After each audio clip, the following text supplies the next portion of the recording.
Acolho o voto do ministro Gilmar Mendes.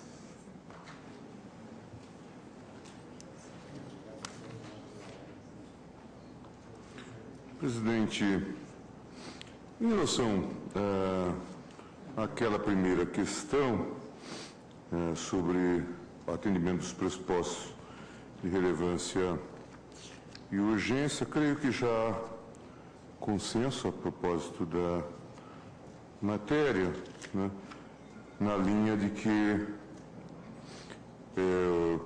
os vícios formais contidos na medida provisória não são convalidados pela sua conversão em lei. Mas eu estava lembrando que, no caso em apreço, o governo federal encaminhou ao Congresso Nacional o projeto para regular a criação do ProUni. Ante a demora na tramitação, foi requerida urgência constitucional para a tramitação do projeto. Ocorre que, paralelamente ao PL 3582, tramitava o projeto de lei de diretrizes orçamentárias referente ao ano de 2005, que teve o condão de retardar ainda mais a votação do projeto que visava a criação do ProUni. Diante desse estado de coisas e reputando emergencial a necessidade de aumento do número de vagas do ensino superior para atenuar os baixos índices de acesso à universidade no Brasil, foi solicitada a retirada do PL e, posteriormente, editada a MP 203 de 2004, convertido na Lei 11.096. Tendo em vista a prioridade da questão tratada por meio da medida provisória impugnada e o caráter especial e de exceção que assume a análise do atendimento dos pressupostos de relevância e urgência por esta Corte, falei na DIN 4.048, já citado por Vossa Excelência, tem por configurados os referidos pressupostos e, portanto, superam a preliminar arguida relativa ao não conhecimento da ação, porém, estava manifestando, então, no sentido da divergência, mas temos concordância em relação a isto. Sobre a exigência de lei complementar para a instituição da isenção tributária em exame, na linha do artigo 146.2 da Constituição, também é uma matéria que tem ocupado o Tribunal já de algum tempo. Por essa razão, por exemplo, os professores Aires Barreto, Paulo Aires Barreto, defendem que o artigo 195, parágrafo 7º, deve ser interpretado em conformidade com o artigo 146.2 do texto constitucional, com amplo respaldo na doutrina tributária. Por outro lado, a jurisprudência do Supremo tem se inclinado no sentido de que o artigo 195, parágrafo 7º da Constituição Federal tem natureza de regra específica e excepcional em relação à regra geral prevista no artigo 146.2. Eu cito já a DIN, medida cautelar 2036, da relatoria do ministro Moreira Alves. Afora a discussão importante que se trava aqui, presidente, é um caso interessante de possível antinomia entre normas constitucionais, né, e que merece uma adequada solução. E aí eu cito, inclusive, a manifestação que foi adotada pelo plenário na DIN 1802, da relatoria do ministro Sepúlveda Pertence. Ele se dedicava ao tema e dizia o seguinte: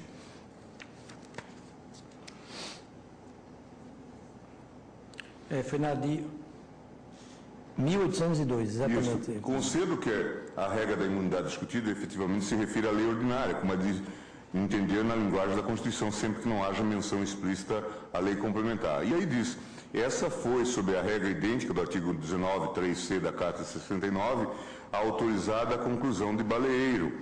E note-se que já, então, regular as limitações constitucionais ao poder de tributar era matéria reservada à lei complementar. Portanto, não há aqui nenhuma quebra quanto à interpretação. E aí diz: estou a um primeiro exame em que a conciliação entre os dois preceitos constitucionais, aparentemente antinômicos, já for estabelecida na jurisprudência do Tribunal e prestigiada na melhor doutrina. E cita, então, o RE 93.770 da relatoria do ministro Soares Munhoz. Então, e aí ele, então, dizia o seguinte: em síntese, o precedente reduz a reserva de lei complementar da regra constitucional ao que diga respeito aos lindes da imunidade. Isso, perfeito. A demarcação do objeto material da vedação constitucional de tributário, patrimônio, a renda e os serviços de instituições por ela beneficiadas, o que inclui, por força do parágrafo 3º do mesmo artigo 150, a sua relação com as finalidades essenciais das entidades nele mencionadas. Mas remete à lei ordinária as normas reguladoras da Constituição e funcionamento da entidade imune, votadas a obviar que falsas instituições de assistência e educação sejam favorecidas pela imunidade em fraude à Constituição. E aí, então, ele dizia, segundo esse critério... O ministro Sepúlveda. Sepúlveda pertence. Exato. Né? Segundo esse critério distintivo, estou em que, à primeira vista, ficam incólumes a EVA de inconstitucionalidade formal, o caput do artigo 12 e seus parágrafos 2º e 3º da lei referida, que estabelecia, então, os critérios, né, quanto a superávit de suas contas e tudo mais. E aí dizia, tratou-se de definir os caracteres específicos da instituição de educação ou assistência social, sem fins lucrativos, requisito subjetivo da imunidade, matéria de lei ordinária, conforme a linha de demarcação em princípio ditada. Esse entendimento esposado pelo ministro Sepúlveda pertence parece-me bem compatibilizar a utilização das leis complementar e ordinária no tocante à regulamentação, respectivamente, das imunidades tributárias e das entidades que dela devem fruir. Depois, já foi mencionado aqui o julgamento na ADIM 2545 da relatoria da ministra Ellen Grace. O Supremo Tribunal Federal adotou entendimento em tudo compatível com o relatado. Na ocasião, o ministro Nelson Jobim esclareceu e simplificou o tema na parte que interessa ao julgamento de que ora nos ocupamos, ao afirmar: não tenho dúvida em acompanhar a eminente relatora, apenas faço a seguinte observação. No artigo 55 da Lei 8.212, que estabelece regras para a isenção que devem ser cumpridas, há um dispositivo importante que, além de estabelecer que seja reconhecida como de utilidade pública federal, portadora de registro, promova gratuitamente, no caso, mais para assistência e não para a educação, e dos diretores não perceberem a remuneração, também aduz. Aplique integralmente o eventual resultado operacional na manutenção e desenvolvimento de seus objetivos institucionais, apresentando anualmente ao órgão do INSS competente relatório circunstanciado de suas atividades. A entidade, para gozar da isenção da contribuição patronal para o INSS, além de ter aqueles requisitos formais, precisa aplicar o resultado operacional do ano na manutenção e desenvolvimento de seus objetivos institucionais. Então, dizia o ministro Nelson Jobim, não vejo dificuldade em se exigir na aplicação integral dos resultados operacionais que seja aplicado um percentual na concessão de bolsas de estudo, porque aí seria o percentual operacional. O que vem acontecendo é que essas entidades, conhecemos muito bem, houve visita a várias universidades em que há uma imensidão de obras realizadas, têm um resultado operacional e, em vez de investir esses resultados em alunos, investem no patrimônio imobilizado, ou seja, criam enormes universidades e investem nisso. Equivocadamente, Vossa Excelência tem razão, pela fórmula, essa foi a emenda, ao que me recordo, do deputado Oswaldo Biolchi, relator do projeto de lei de conversão, essa lei tentou fazer com que se deslocasse a aplicação desses resultados para as bolsas de estudo. A solução encontrada por ele foi, em vez de se recolher para o INSS, que se aplicasse diretamente às bolsas de estudo. Portanto, essa discussão já vem sendo travada em vários projetos. Isso foi o que a lei visou. De acordo com o voto da ministra relatora, essa solução é problemática porque desaparece a isenção existente. Não há isenção, há um redirecionamento do resultado que deveria ser recolhido ao Tesouro. Isso está certo. Deixo claro em meu voto que a posição declarando a inconstitucionalidade da lei não veda nem impede que seja feita uma alteração no artigo 55 para se estabelecer que o resultado operacional tem um percentual aplicado em bolsa. Bolsa aqui não era bolsa de valores, mas bolsa de estudos. Podem dizer que do resultado operacional parte dele corresponde à isenção. Então ter-se-ia o discurso de que 50% do resultado operacional corresponderia à não contribuição ao INSS, à isenção, ou seria, não se pode investi-lo. Quero mostrar que não há impedimento para que a lei estabeleça que o resultado operacional seja investido em bolsas, porque do resultado operacional que hoje é investido em proveito próprio da entidade para crescer o número de resultados não gratuitos, ou seja, de cobrança de matrícula e de mensalidade, pode-se investir em bolsas de estudos e carentes. As colocações do ministro Jobim efetivamente inspiraram o legislador que criou o ProUni, que foi fazer este cálculo para o fim de apropriar-se desse chamado resultado operacional e determinar que ele fosse destinado a essa finalidade, pois os dispositivos atacados, de fato, fazem remissões constantes ao artigo 55 da Lei 8.212, e bem examinados demonstram que o propósito da referida norma foi justamente fazer com que as entidades beneficiantes da assistência social, agraciadas pela isenção legal, sejam obrigadas a aplicar o resultado operacional na manutenção e desenvolvimento de seus objetivos institucionais. O que, no caso em apreço, tomado em conjunto com a intenção governamental de ampliar o acesso ao ensino superior, significa que este resultado operacional deverá ser aplicado na concessão de bolsas. Esse, ao meu entender, foi a orientação adotada pelo relator da ADIM em exame, Vossa Excelência, ao afirmar em seu voto que o modelo normativo aqui impugnado não laborou no campo material reservado à lei complementar. Isso porque, a meu ver, diz Vossa Excelência, ele tratou tão somente de dirigir um critério objetivo de contabilidade compensatória, de aplicação financeira em gratuidade por parte das instituições educacionais. Critério esse que, se atendido, possibilita o gozo integral da isenção quanto aos impostos e contribuições mencionados no artigo 8º do texto impugnado. Desse modo, entendo, com base na jurisprudência do Tribunal, que a medida provisória convertida na Lei 11.096 apenas regulou a forma pela qual se deve investir o resultado operacional, obtido também por meio da imunidade tributária, objetivando a ampliação do acesso ao ensino superior por meio da concessão de bolsas de estudos. Significa dizer que, ao invés de arcar diretamente com os custos das bolsas de estudos concedidas aos estudantes, o poder público concede a isenção às entidades educacionais para que estas apliquem o resultado daí obtido no financiamento dessas bolsas. A rigor, essa é a teleologia, inclusive, dessas entidades, né, de assistência social, no caso. Não é? Então, parece que aqui está bem resolvido e compatibilizada a possível autonomia entre a antinomia entre as disposições elencadas ao 146 e 197, parágrafo 5º do texto constitucional. Quanto à alegação de ofensa à competência legislativa dos Estados e à autonomia universitária, mas antes disso, presidente, eu diria o seguinte, que é um modelo institucional digno de encômios, porque todos sabem, e todos nós que acompanhamos esse debate ao longo da história, sabemos da dificuldade de se fazer um controle dessas entidades.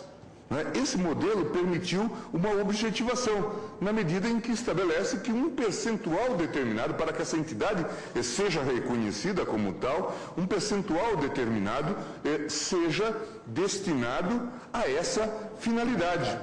E é um modelo que, inclusive, pode se expandir para outras áreas. Imaginemos na área de saúde, em outras áreas. Veja por quê? Porque isso é quantificável sem que haja a necessidade de se colocar lá um fiscal. O que nós sabemos é impossível e leva depois a fenômenos aí que nós conhecemos, de distorção, de desvios de conduta, em suma, de tudo aquilo que se deplora e se lamenta, mas que ocorre nessa relação entre instituições privadas e os órgãos de fiscalização, às vezes, da administração pública. Aqui não, objetiva-se um critério. Não é? Se a entidade tem tantas vagas, ela será reconhecida como tal, portanto, gozará dessa imunidade, se destinar esse percentual de vagas. Veja, consegue-se estimar de fato. É uma desoneração que tem caráter compensatório. Compensatório, né? E evitando, inclusive, benesses que não fazem nenhum sentido,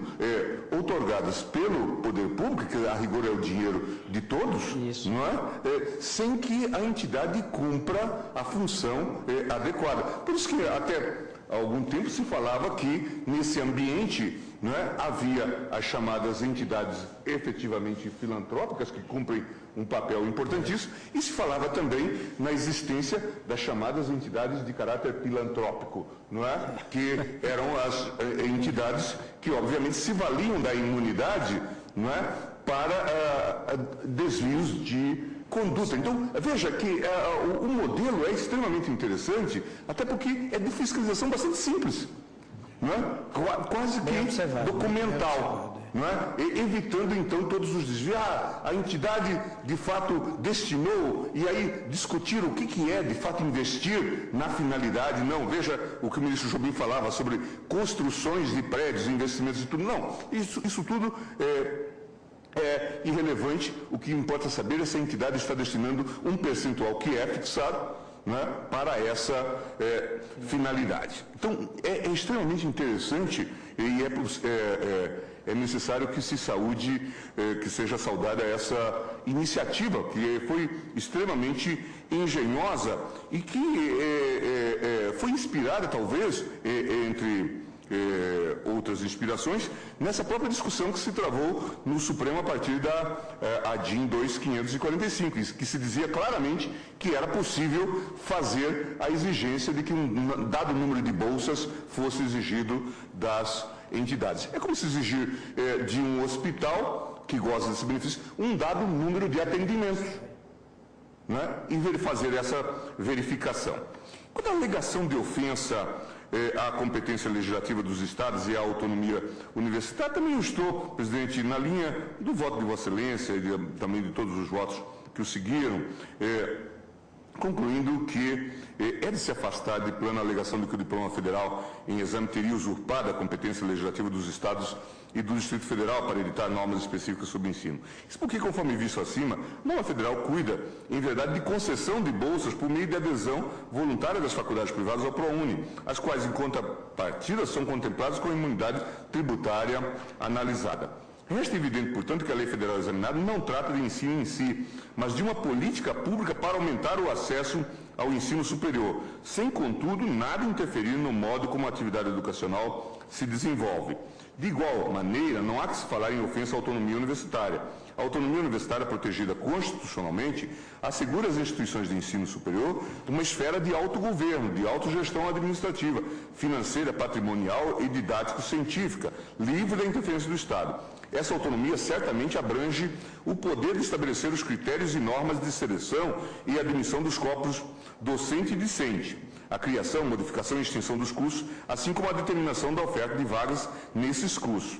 Não obstante, como este tribunal já teve a oportunidade de deixar consignado em sua jurisprudência, esses poderes inerentes à autonomia universitária podem sofrer limitações advindas da própria Constituição ou da legislação federal, desde que a lei restritiva observe também o requisito da proporcionalidade. Temos uma série de decisões a propósito. No caso em análise, contudo, a solução é ainda mais fácil, visto que o ProUni não cria qualquer obrigação às universidades. Em verdade, o ProUni traz uma nova opção a elas, que podem aderir ao programa voluntariamente, após a análise de seus termos, ou permanecerem não participantes do programa, caso concluam pela inviabilidade de sua participação.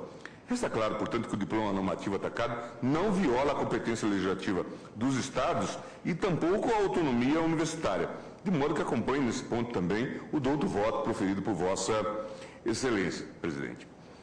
Quanto ao modelo da ação afirmativa instituído pelo ProUni, a requerente também argumenta que o artigo 7º da lei atacada, ao utilizar o critério racial para o preenchimento de vagas no ensino superior, viola o princípio da isonomia.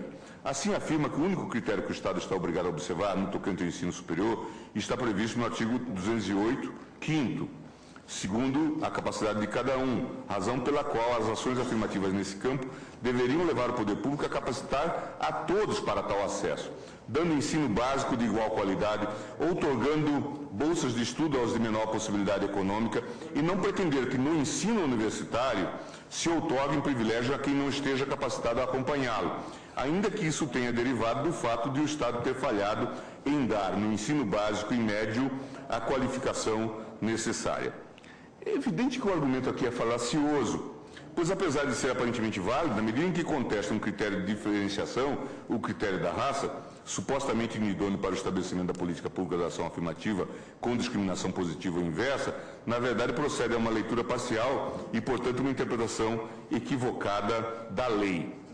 Em primeiro lugar, o artigo 3º da lei deixa claro que o estudante a ser beneficiado pelo ProUni será pré-selecionado pelos resultados e pelo perfil socioeconômico do Exame Nacional do Ensino, ENEM, ou outros critérios a serem definidos pelo Ministério da Educação e, na etapa final, selecionado pela instituição de ensino superior, segundo seus próprios critérios, a qual competirá também aferir as informações prestadas pelo candidato. Portanto, quanto ao critério meritocrático, acesso ao ensino superior segundo a capacidade de cada um, a lei claramente exige que o estudante seja avaliado pelo exame do Enem. E o estudante, obviamente, ainda deverá passar pela seleção exigida pela instituição de ensino superior, normalmente o vestibular. Apenas após a superação desses requisitos de mérito é que o estudante poderá concorrer a uma bolsa de estudo pelo programa ProUni. Em segundo lugar, é certo que a lei não permite outra leitura a não ser de que a concessão de bolsa aos autodeclarados negros e indígenas fica condicionada ao preenchimento dos requisitos do artigo 1º e 2º da lei, isto é, as bolsas integrais serão concedidas somente a negros e indígenas cuja renda familiar mensal per capita não exceda o valor de um salário mínimo e meio, e as bolsas parciais de 50% e de 25% serão concedidas àqueles cuja renda familiar mensal per capita não exceda o valor de até 3 salários mínimos.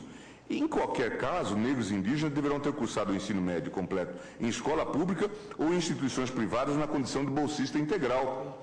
Na exposição de motivos do projeto de lei, assim está demonstrado.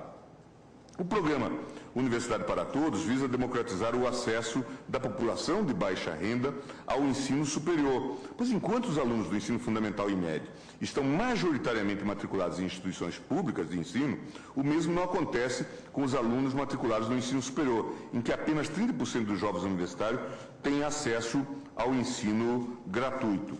Logo, na medida em que o ProUni incentiva as instituições privadas a oferecer uma bolsa de estudo para cada 9 alunos regulares, permite-se assim que estudantes de baixa renda, oriundos da rede pública de ensino básico, transponham a enorme barreira hoje colocada para os que terminam o ensino médio e sonham poder cursar a educação superior.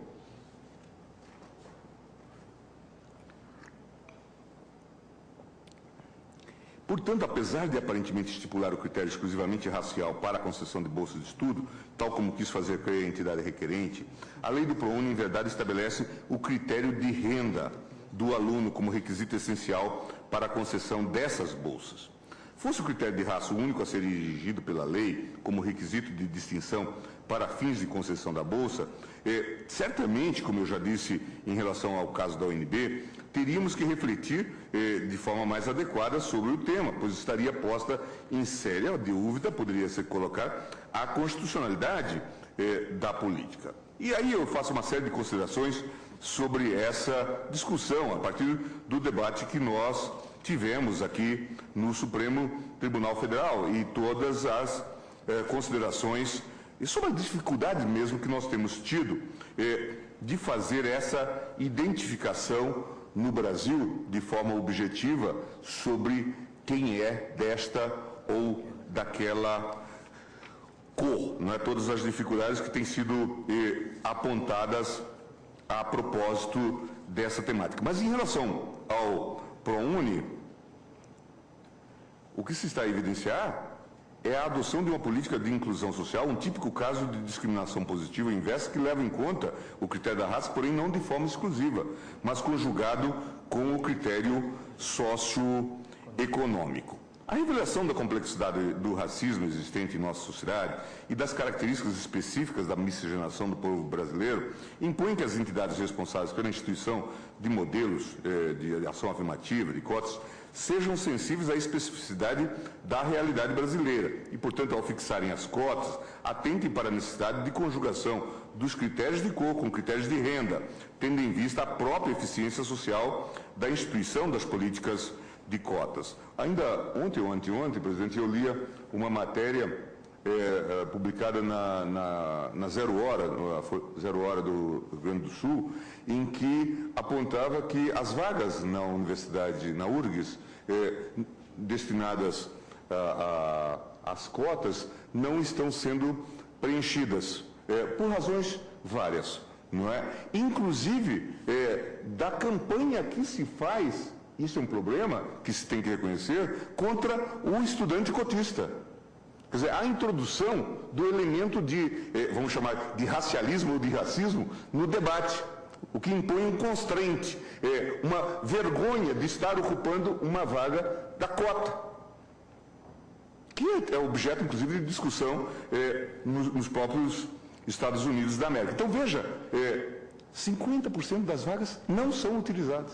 Mas, ministro Gilmar, aqui eu acho que entra um elemento cultural e entra também algo que é relacionado à mentalidade universitária pública brasileira. Criou-se na universidade brasileira, e isso tanto da parte de alunos quanto de professores, essa ideia de que aquilo ali é um nicho para poucos. Quando se introduz o diferente, não é? Quando se criam mecanismos para que o diferente, o que é membro de minoria, também ingresse, evidentemente que esse tipo de movimento cresce. E há uma outra diferença, é que, em relação aos Estados Unidos, a universidade americana é o que há de mais progressista, é o que há de mais liberal no país, ao contrário da nossa.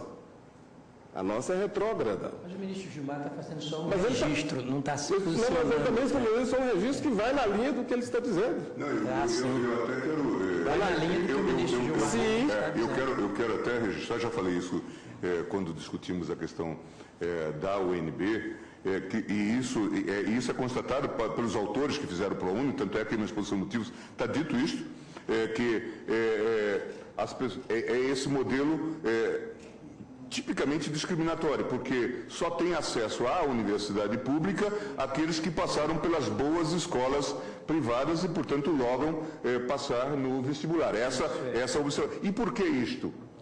Porque isso se tornou um funil extremamente difícil, não é, de ser ultrapassado. É essa a questão. Claro que, se nós aprofundarmos, vejam bem, os números são vergonhosamente constrangedores. Esse programa recém-instituído, hoje, já contempla algo como 1 milhão de pessoas. 1 milhão de pessoas. Praticamente o número que nós temos na escola pública universitária brasileira. Veja isto. Agora, se nós formos falar, e nós que militamos na universidade pública sabemos bem disto, nós vamos ver que nós temos um dos mais baixos índices na relação professor-aluno. Já melhorou muito, mas chegou a ser 7 alunos por professor, 6 alunos por professor. Veja, há um grave problema de gestão. Por isso não se... Veja que, de 2003 para cá, dobrou-se o investimento na educação pública universitária. De 10 bilhões, passou-se a 20 e poucos bilhões de reais investidos. Não obstante, a dificuldade enorme de expandir as vagas, por conta desse modelo. Professor que não dá aula. Professor que fala para um aluno. Se diz, mas é atividade de pesquisa. Não, é problema sério de gestão. Então temos sérios problemas nesta área. Por isso que esse sistema, veja, 6 milhões de pessoas no sistema universitário como um todo, 1 milhão e pouco no sistema público. Esse programa recém-instalado já tem 1 milhão de estudantes. Então, veja que...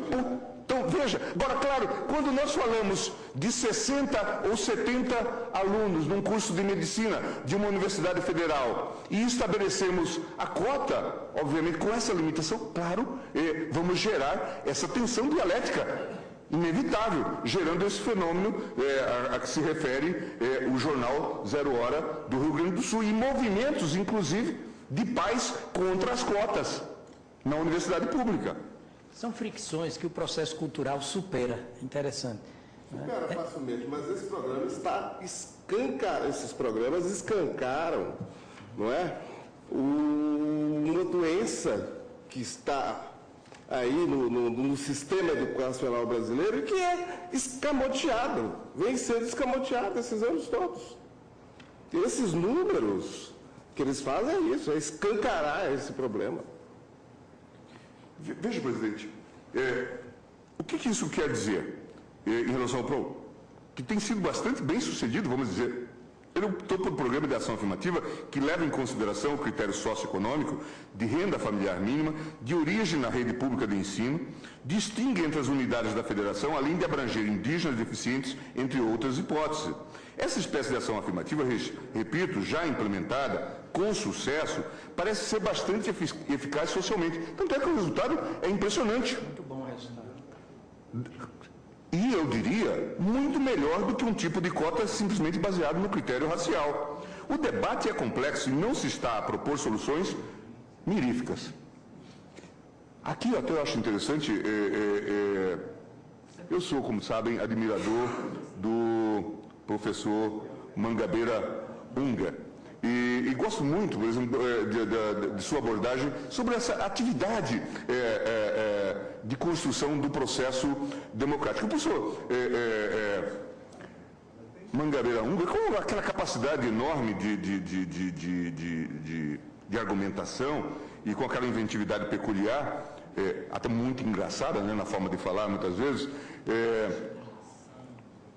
com aquele sotaque, mas o professor Mangabeira Unger fala muito nessa necessidade de uma certa inventividade institucional. Aqui eu acho que o Brasil deu uma demonstração quanto a essa capacidade de inventividade institucional. Veja o salto que se conseguiu numa área de difícil compromisso, de difícil transação. Por quê? Porque essas entidades que já estavam intituladas como beneficentes se julgavam no direito, não é, de ter o reconhecimento a essa imunidade sem qualquer prestação específica. Ou quando concedia bolsas, concedia a seu talante. Tanto é que não privilegiava os cursos mais caros. A entidade que tinha curso de medicina não concedia bolsa na área de medicina. O ProUni vem e torna isso obrigatório. Então, me parece que essa questão é relevantíssima, presidente, para discutir todo esse modelo. Veja, com todos esses avanços, nós estamos ainda numa situação constrangedora na América Latina. Nós temos, na população que supostamente chega à universidade, de 18 a 24 anos, nós temos 14,4% dessa população matriculada nos cursos de ensino superior. Não estamos falando de qualidade, por exemplo, estamos falando apenas de dados objetivos. 14,4% são os dados do PNAD IBGE. Portanto, aqui nós estamos num patamar vergonhoso na América Latina. A despeito do discurso que se fala, da expansão do ensino universitário, da falta de critérios na expansão do ensino universitário, nós temos, entre os jovens de 18 a 24 anos, esse percentual, 14. Nós estamos abaixo da Bolívia, nesse quadro. Então veja, claro, estamos fazendo progresso, mas evidente que a nossa situação é constrangedora. Falando do sistema como um todo, não estamos falando do sistema público, porque senão essa situação seria ainda mais vexatória. E veja, presidente, é inegável que desde a década de 90 os governos têm implementado políticas que visam aumentar o número de vagas matrículas nas instituições de ensino superior. De um número de 1.500.000 em 91, chegamos em 2007 a 4,8 milhões. Alunos matriculados no ensino superior. Em 2010, a 6,3 milhões de estudantes matriculados. 25,8, presidente, estavam em instituições públicas. 14,7 em instituições federais e, portanto, dos 25,8, 14 em instituições federais. E 74,2 em instituições particulares. Veja, portanto, esse dado que é extremamente interessante. Conforme o Censo da Educação Superior do ano de 2010, o Brasil contava com 2.377 instituições de ensino superior, das quais 278 eram públicas, sendo 99 do sistema federal, 108 estaduais e 71 municipais, que tem uma peculiaridade, porque naquela tradição do sul do Brasil, essas instituições, e a Constituição autorizou, que essas instituições municipais acabam cobrando anuidade ou mensalidade. O sistema público contava com um total de 1,6 milhão matrículas de graduação. O setor privado acolhia 2.099 instituições com 4,7 milhões matrículas de graduação. O programa ProUni tem exercido um papel fundamental nesse crescimento do número de matrículas do ensino superior. Dos estudantes em instituições particulares, hoje pouco mais de 1 milhão tem o apoio do ProUni, seja para a bolsa total, seja para a bolsa parcial. Portanto, o número de ingressantes no ensino superior, por meio do ProUni, chega a ser próximo. Essa é a ironia, presidente, para um programa recente, do total de estudantes atualmente matriculados em instituições públicas. Praticamente nós temos, hoje, no programa ProUni, nas instituições particulares, privadas típicas ou beneficentes, nós temos um número de estudantes que estão nas universidades públicas. Veja, esse é um dado interessante. A universidade pública, tem razão, ministro Joaquim, é extremamente discriminatória. Até os anos 90, praticamente elas não tinham curso noturno. E esse é um problema para o estudante pobre, todos sabem. Porque não adianta apenas ele ter acesso à universidade. Como que ele se sustenta? Se ele não pode trabalhar. Por isso, a discussão delicada dessa temática. Daí ele trabalhar para pagar o estudo.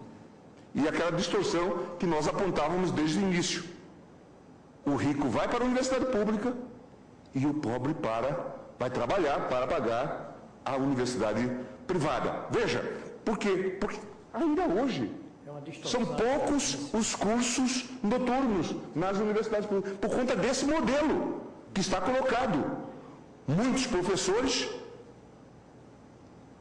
custo elevadíssimo, modelo estatutário, aposentadoria em tempo mais curto e pouca gente em sala de aula. Me lembro na Alemanha, por exemplo, meu professor Eriksen, dava aula, as chamadas Vorlesung, para 700 pessoas. No Brasil, se tivermos que lidar numa sala com 70 alunos, já vamos revelar.